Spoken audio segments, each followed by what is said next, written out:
বর্তমান প্রজন্মের শিক্ষার্থী যারা আছে তাদেরকে ডিল করা অতীতের যে কোনো সময়ের শিক্ষার্থীদের চেয়ে বেশ কঠিন। তো এই প্রজন্মের শিক্ষার্থীদের জন্য আলোকিত সমাজ, একটা ন্যায় ভিত্তিক সমাজ, একটা সুন্দর সমাজ গড়ার প্রত্যয় নিয়েই মূলত হাসানা ফাউন্ডেশন 2025 সালের ফেব্রুয়ারিতে আমরা যাত্রা শুরু করেছি এবং একটু একটু করে আমরা আমাদের পরিকল্পনাগুলো সামনের দিকে এগিয়ে নিয়ে যাচ্ছি। প্রত্যেকটা অভিভাবক তার সন্তানের শিক্ষা জীবন নিয়ে, তার ক্যারিয়ার নিয়ে যারপন্যায় চিন্তিত। এক্ষেত্রে হাসানা ফাউন্ডেশন যদি উজ্জ্বল উদাহরণ সৃষ্টি করতে পারে, আলোকবর্তিকা হয়ে ভূমিকা রাখতে পারে, আমার বিশ্বাস বাংলাদেশের মানুষের হৃদয়ের মণিকোঠায় এই প্রতিষ্ঠান ইনশাআল্লাহ স্থান করে নিবে। 5-10 বছর বাংলাদেশে একটি সফট ইসলামিক রেভলিউশন হয়েছে। ইসলামকে জানা, ইসলাম নিয়ে গবেষণা করা, তরুণদের মধ্যে ইসলামী লাইফস্টাইল জনপ্রিয় হয়ে ওঠা।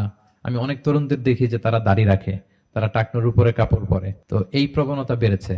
ইউনিভার্সিটিগুলোতে আমাদের হেজাব পরিহিতা বোনদের সংখ্যা বেড়েছে। ইসলামী বই, ইসলামী সাহিত্য অধ্যয়নের পরিমাণ খুব বেড়েছে এবং ভালো ভালো স্কলারদের আলোচনাগুলো শুধু একজন না, একাধিক স্কলার ক্রস চেক করে কে কোনটা বললেন, এরকম জানার প্রবণতা তাদের মধ্যে বেড়েছে। তো সেই চিন্তা থেকে হাসানা ফাউন্ডেশন হাসানা অলিম্পিয়াডের ঘোষণা দিয়েছে। ক্ষুদ্র পরিসরে আয়োজিত অনুষ্ঠানটি পরিসর ক্ষুদ্র হলেও এর ওজন, এর ভারত তো অনেক বড়।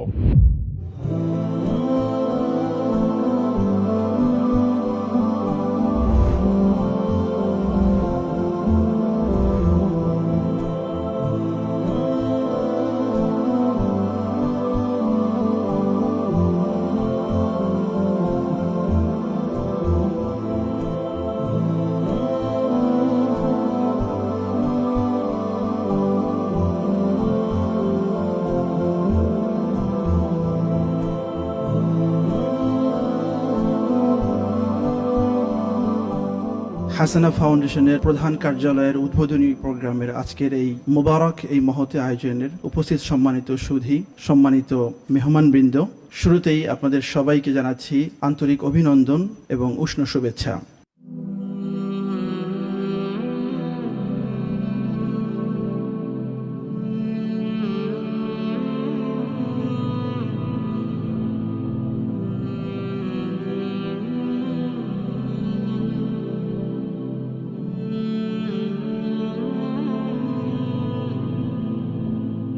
আজকের প্রোগ্রামের স্বাগত বক্তব্য পেশ করার জন্য সবিনয় অনুরোধ করছি আমাদের মাথার তাজ মুহতারাম Sheikh doctor Mizanur Rahman Azhari হাফিজাহুল্লাহ বরায়া, chairman হাসানা ফাউন্ডেশন।